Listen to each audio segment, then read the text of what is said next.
Баршаңызға сәлем қыздар, бүгін біз оладьи пісіретін боламыз.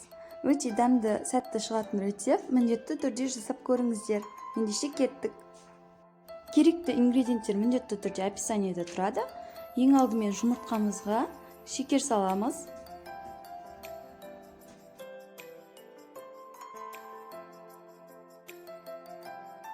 Және де барлығын бірге жақсылап араластыратын боламыз.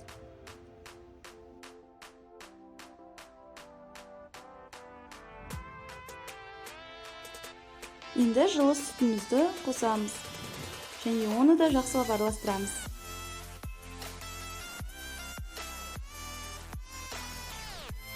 Және де қопсытқыш саламыз. Негізі қопсытқыш ол өзіңізге байланысты. Егер қосқыңыз келмесе, қоспай қойсаңыз болады.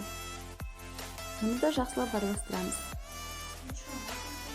Енді електен өткізіп ұн саламыз. Енді түйіршік қалмайтындай етіп, барлығын жақсылап араластыратын боламыз. Мінекей біздің салмамыз дайын, ол осындай сұйықтықта болуы қажет. Табамызды кішкене ғана майлап, осылай құйып шығамыз.